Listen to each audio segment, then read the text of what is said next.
Welcome to my channel know with me में। और ये देखिए हमारे गार्डन में खिले हुए रैन लिली के फ्लावर्स बहुत ही खूबसूरत और सुंदर लग रहे हैं। तो बहुत ही अच्छा मौसम हो गया है इस समय और रह रह के बारिश स्टार्ट हो गई है। थोड़ी सी गर्मी से राहत मिली है और देखिए हमारे गार्डन में एक खूबसूरत हमारे रैन लिली के फ्लावर्स कितने ही सुंदर खिलने लग गए हैं। और आप देख सकते हैं सभी पॉट के अंदर इस तरह से ये फ्लावर्स खिले हुए हैं और कितने ही प्यारे लग रहे हैं। ये स्टिक में इस तरह से निकलते हैं और फूलों की वजह से हमारा गार्डन तो सुंदर लगता ही है और तितलियां भी बहुत ही अच्छी आती हैं, तो बहुत ही सुंदर लगता है। तो मेरे गार्डन में आप देख लीजिए ये कौन कौन से फ्लावर्स खिले हैं और कितने सुंदर लग रहे हैं। ये पर्पल कलर के जो आप देख रहे हैं ये हमारे मैक्सिमम पिटूनिया हैं और ये हमारा विंका मैं अक्सर आपको दिखाती रहती हूँ। और यहाँ पे हमारे रेड, येलो और रानी कलर के मॉसरोस और पोसलेंट हैं यहाँ पे लगे हुए और ये भी बहुत ही अच्छे से फ्लावरिंग कर रहे हैं। तो अच्छी फ्लावरिंग के लिए हमें अपने गार्डन में थोड़े बहुत काम करने पड़ते हैं ताकि हमारे प्लांट की ग्रोथ अच्छी होती रहे, प्लांट में अच्छी फ्लावरिंग चलती रहे। तो कुछ कुछ बातों का हमें ध्यान रखना होता है। तो आप देख सकते हैं हमारे टिकोमा में कितने गुच्छों में भर भर के फूल स्टार्ट हो गए हैं। कैमरा में तो इतने सुंदर ये दिखाई नहीं दे रहे हैं, लेकिन बाहर बहुत ही सुंदर हमारा ये गार्डन लग रहा है। तो आप देख सकते हैं कितने ही खूबसूरत ये फ्लावर्स खिले हुए लगते हैं। तो यहाँ पर आने के बाद आपका जाने का मन नहीं करेगा। और ये पर्पल कलर के पर हार्ट हैं और ये देखिए मॉसरोस की एक नई वैरायटी। और ये देखिए हमारे गार्डन में इस तरह से बटरफ्लाई आती रहती हैं और ढेर सारी बटरफ्लाईज हमारे फ्लावर्स के ऊपर आके बैठती हैं और इसका रस लेती हैं। तो देखिए ये 2 बटरफ्लाई यहाँ पर आ गई हैं। ये सभी फूलों के ऊपर इस तरह से बैठ के और इस तरह से आनंद लेती हैं। और ये देखिए कितने ही खूबसूरत ये हमारे गार्डन में ढेर सारे फ्लावर्स खिले हुए हैं। विंका के भी ढेर सारी वैरायटी है हमारे पास। तो ये हाइब्रिड विंका है। तो देखिए ये बटरफ्लाई कितने आराम से बैठी है और हम रिकॉर्डिंग कर रहे हैं, बोल रहे हैं, फिर भी ये आराम से अपना काम कर रही है। तो देखिए ये येलो कलर के कितनी सुंदर लग रहे हैं। तो इनमें आपको गार्डन में फ्लावरिंग लेने के लिए क्या करना होता है कि हमें अच्छे फर्टिलाइज़र की ज़रूरत होती है। तो कभी कभी हमारे पास फर्टिलाइज़र नहीं होता है तो हम अपने घर के फर्टिलाइज़र से ही अच्छा रिज़ल्ट पा सकते हैं। ये देखिए यहाँ पे ये हमारा अजवाइन का प्लांट है और मॉसरोस, और ये देखिए कितने खूबसूरत लग रहे हैं रेड कलर के मॉसरोस। ये हमारी विंका है, ये भी हाइब्रिड विंका है। तो अच्छी फ्लावरिंग के लिए मैं बता रही हूँ कि हम कौन सा फर्टिलाइज़र यूज़ करते हैं अपने गार्डन में कि हमें प्लांट की ग्रोथ भी होती रहे। और समय समय पे लगातार बारिश हो रही है तो बीच बीच में हमें जब बारिश बंद हो जाती है तो देखिए ब्रिंजल में भी ये फ्लावर्स स्टार्ट हो गए। तो कौन सा फर्टिलाइज़र अप्लाई करती हूँ तो ये आप देख सकते हैं ये फर्टिलाइज़र है हमारा। तो ऐसे ही मैं फर्टिलाइज़र यूज़ करती हूँ जो बनाती हूँ अपने प्लांट के लिए। ये सारे फ्री के फर्टिलाइज़र हैं तो इसके बारे में बताऊँगी और ये बहुत ही अच्छा वर्क करते हैं। और किस तरह से आप इसे यूज करेंगे, इस्तेमाल करेंगे, वो भी मैं दिखाऊंगी। ये सारे ही फ्री के फर्टिलाइज़र हैं, आपको एक पैसा बाहर से खर्च नहीं करना पड़ेगा।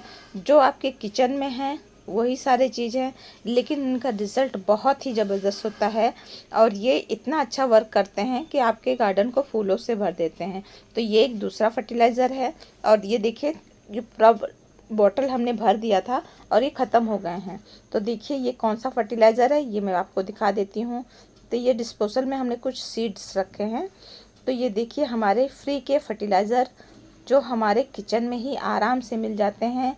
तो आप देख सकते हैं ये ऑनियन के पील्स है नीचे, ज़्यादा करके इसमें हमारे प्याज के ही छिलके हैं ये नीचे, और थोड़ी सी चाय पत्ती साइड में है।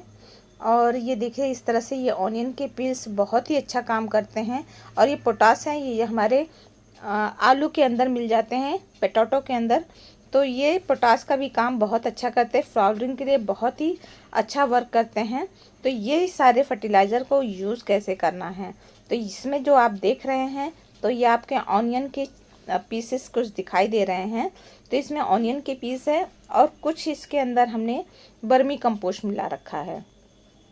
तो इस बॉटल के अंदर जब भी आपके घर में जो भी हम किचन में सब्जी बनाते हैं तो ऑनियन के छिलके निकलते हैं, तो उन छिलकों को पील्स को लाके हम बॉटल्स में भिगो दीजिए। तो भिगोने का मतलब है कि आप 4-5 घंटे भी भिगो के रख सकते हैं, ओवरनाइट भी भिगो के रख सकते हैं। उससे इस पानी के अंदर जब हम इस छिलकों को भिगोते हैं तो उसका सारा एक्सट्रैक्ट इस पानी के अंदर डाइल्यूट हो जाता है। तो इसको इस तरह भिगोने के बाद आप क्या कीजिए, इसे डाइल्यूट कर लीजिए। तो 1 लीटर पानी के अंदर हमें सिर्फ 100 ग्राम इस लिक्विड का यूज़ करना है। तो 1 लीटर पानी में ये देखिए हमने इस तरह से अपने लिक्विड को, ऑनियन पील के लिक्विड को यूज़ कर लिया है और इस तरह से डाइल्यूट कर लेंगे, जिससे हमारे प्लांट को कोई भी फंगस नहीं होगा। क्योंकि आजकल लगातार बारिश हो रही है तो इससे हमारे प्लांट में फंगस लगने का डर रहता है। लेकिन अगर इस तरह से हम अपने प्लांट में फर्टिलाइज़र अप्लाई करते हैं तो प्लांट की ग्रोथ तो अच्छी होती है बरसात में, और उसे अगर इस तरह से फर्टिलाइज़र देंगे तो उसमें फ्लावरिंग भी बहुत ही अच्छी चल जाएगी। तो ये देखिए इस तरह से हमने पानी ले लिया है। अब इसे हमें देना कैसे है, तो हमें कितना देना है, तो ये से फ्लावरिंग वाले प्लांट है तो इससे थोड़ा थोड़ा ही हम अपने जिस हिसाब से आपका पॉट हो, बड़ा छोटा, तो ये रजनीगंधा के फ्लावरिंग हैं तो इस तरह से अगर हम इन्हें देते रहेंगे तो इसके फ्लावर्स 2 अच्छे साइज़ में खिल के आएंगे, बड़े साइज़ में। तो इस तरह से आप फ्लावरिंग वाले प्लांट पे दे सकते हैं और जिसमें कलियां बन रही हैं उसमें दे सकते हैं, जिससे हमारे प्लांट में लगातार फ्लावरिंग बनी रहेगी, तो उनको न्यूट्रिएंट्स मिलता रहेगा। और इस तरह से छोटा छोटा पॉट है तो थोड़ा थोड़ा डालिए, थोड़े थोड़े ही करके में सारे ही प्लांट को आप दे सकते हैं। तो जिसमें फ्लावरिंग हो रही है और जिसमें फ्लावरिंग नहीं हो रही है, आप दोनों ही प्लांट में इसका अप्लाई कर सकते हैं, दे सकते हैं। जिसमें कलियां बनी हैं उसको भी देंगे तो उसका भी रिज़ल्ट अच्छा होगा। तो इस तरह से हम अपने सारे ही प्लांट को इसका यूज़ करेंगे। और देखिए हमारे किचन में हमारे फ्रूट्स भी आते हैं। तो ये देखिए बनाना पील्स हैं जो आप हमारे घरों में आते हैं। तो चाहे आपके पास 1 बनाना के छिलके हों या 2 बनाना के छिलके हों या 4 बनाना के छिलके हों, तो बनाना के छिलके को इस तरह से या तो आप ड्राई कर लीजिए या तो पानी के अंदर इस तरह डाल के इसको ढक के रख दीजिए। और अगर इसमें थोड़ा सा आप गुड़ भी डाल देंगे तो बहुत ही अच्छा काम करता है। तो इस तरह से इसे भिगा के आप जब रख देंगे तो उसका फर्टिलाइज़र देखिए ये पूरा बॉटल खाली हो गया है। मैं इसी तरह से अपने प्लांट में थोड़ा थोड़ा अप्लाई करती रहती हूँ। फिर से हमारे घर में छिलके आ गए हैं तो फिर से मैं इन्हें पानी में भिगो दूंगी। और जो पहले बना के रखा है देखिए इसका कलर इस तरह से है, तो इसे भी इसी तरह से हमें लेना है। थोड़ा कम ज़्यादा हो जाएगा तो कोई दिक्कत नहीं है। 1 लीटर पानी में हमें 100 ग्राम अपने इस लिक्विड को डाल देना है। क्योंकि अगर हम ज़्यादा दिन के लिए रखते हैं तो भी अगर कभी फंगस लगने का डर हो तो आप उसके अंदर आधा चम्मच हल्दी पाउडर यूज़ कर सकते हैं। और ये देखिए इस तरफ भी ये हमारे गार्डन में कितने सुंदर ये सारे फ्लावर्स लग रहे हैं। और ये हमारे टिकोमा की भी ग्रोथ कितनी अच्छी है। इतने देखिए नज़दीक से इतने सुंदर इसके ये फ्लावर्स लगते हैं। तो इस सारे प्लांट में भी आप इनको अप्लाई कर सकते हैं। और ये देखिए इस तरह से हमें पॉट के हिसाब से अपने फ्लावरिंग वाले एडेनियम में हर प्लांट के ऊपर आप इसे दे सकते हैं। तो इसकी ग्रोथ देख सकते हैं। अगर हम समय समय पे इस तरह से लिक्विड फर्टिलाइज़र अप्लाई करते रहते हैं तो हमारे गार्डन में ये सारे प्लांट अच्छे से ग्रो करते हैं। तो यहाँ पे हमने हिबिस्कस लगा रखा है और ये हमारा गोरी चोरी का प्लांट है। और ये देखिए कितने गुच्छों में इसे फ्लावर्स लग रहे हैं। और ये हमारा हिबिस्कस का प्लांट है। तो अच्छी फ्लावरिंग के लिए हमें ये सारे फर्टिलाइज़र इसी तरह से अप्लाई करना होगा। जिस हिसाब से आपका पॉट हो उसी तरह से आप उसमें कम ज़्यादा करके प्लांट के अंदर डाल सकते हैं। तो यहाँ पे हमारा कलांचो है, ये टिकोमा का है। तो देखिए इस तरह से सभी प्लांट में हम थोड़ा थोड़ा करके अप्लाई करेंगे तो जिससे हमें इसका अच्छा रिज़ल्ट मिलेगा। तो आप इसे अपने वेजिटेबल पे ही यूज़ कर सकते हो। वेजिटेबल में अच्छी फ्लावरिंग होगी, बटरफ्लाइज भी आएंगे और प्लांट की ग्रोथ भी अच्छी होगी। तो आप देख सकते हैं। तो समय समय पे आप 15 दिन पे ऑनियन पील का फर्टिलाइज़र यूज़ कर सकते हैं और 15 दिन के बाद आप अपने गार्डन में बनाना पील का भी फर्टिलाइज़र यूज़ करते हैं। तो यहाँ पे देखिए हमारी मधुकामनी लगी है, उसमें भी बहुत ही अच्छी फ्लावरिंग होती है और मधुकामनी में बहुत ही अच्छी खुशबू आती रहती है। तो इस तरह से इस सारे फर्टिलाइज़र को आप 15 दिन के बाद अप्लाई कर सकते हैं। और ये देखिए हमारा ये स्ट्रिक निकल आया है। ये रजनीगंधा के 2 स्टिक मैंने आपको दिखाए थे, अब ये ऊपर आ गए हैं और इसके अंदर देखिए ये बर्ड्स बनना स्टार्ट हो गए हैं। ऊपर ये देखिए यहाँ पर इसकी बर्ड्स ऊपर नीचे आ गई हैं। तो धीरे धीरे इस प्लांट की ग्रोथ होती रहेगी। अच्छी फ्लावरिंग के लिए हमें इस तरह का फर्टिलाइज़र समय समय पर देते रहना चाहिए, जिससे हमारे प्लांट की ग्रोथ अच्छी हो। तो मैं इसी तरह से अपने प्लांट के ऊपर अप्लाई करती हूँ। और दूसरा मैं क्या करती हूँ वो भी मैं आपको बताती हूँ। तो ये जो आप देख रहे हैं मेरे हाथों में, ये क्रश किए हुए हमारे DAP के दाने हैं। तो वो हमारा किचन से निकला हुआ फर्टिलाइज़र था और इसे हम पानी में इस तरह से भिगो देंगे ताकि ये पानी में अच्छे से डाइल्यूट हो जाए। और जब ये डाइल्यूट हो जाएंगे पानी में तो ये सारे प्लांट में हम अप्लाई कर सकते हैं। तो इस तरह के पानी में डाल के इसे हम आधे घंटे के लिए 10-15 मिनट के लिए भी छोड़ देंगे, मिक्स कर देंगे तो ये अच्छे से डाइल्यूट हो जाएगा और इसको यूज़ कर सकते हैं हम।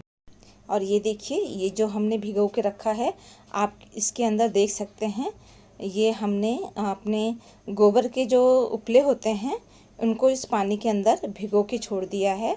तो ये 3-4 दिन के लिए इस तरह से, या 1 दिन के लिए भी आप छोड़ के ढक के रख देंगे तो ये भी बहुत अच्छा काम करता है ये फर्टिलाइज़र हमारे प्लांट की ग्रोथ के लिए। और इस तरह से इसे ढक के रख दीजिएगा। और इसके अंदर थोड़ा सा हमने नीम खली को डाल रखा था। क्लाइमेटिस के प्लांट है और मैं आपको ये दिखा रही हूँ कि कितना अच्छा रिज़ल्ट ये हमको मिलता है। इसके सभी प्लांट्स पे आपको देखिए फ्लावरिंग कलियाँ बनी हुई है, एकदम पूरा ये प्लांट भर गया है कलियों से। ये आप देख सकते हैं, ये देखिए सारी ये कलियाँ बनी हुई हैं। तो अच्छी ग्रोथ के लिए आप इस तरह से अपने प्लांट के ऊपर मस्टर्ड केक का फर्टिलाइज़र भी यूज़ कर सकते हैं। लेकिन इससे बरसात में थोड़ा सा कम ही उसे यूज़ करना होता है क्योंकि इसमें फंगस लगने का डर रहता है। लेकिन उससे थोड़ा हम डाइल्यूट करके यूज़ करते हैं पानी में मिला के हल्का हल्का सा, तो हमारे प्लांट को कोई नुकसान नहीं होगा। ये आप देख सकिए प्लांट की ग्रोथ कितनी अच्छी हो जाती है जब हम गोबर की खाद का यूज़ करते हैं। उसको आप भिगो के दे सकते हैं और पॉट में इस समय हम नहीं देते हैं क्योंकि फंगस लग जाता है। तो इस तरह से हम अपने प्लांट पे इसे अप्लाई करेंगे तो हमें बहुत ही अच्छा रिज़ल्ट मिलेगा।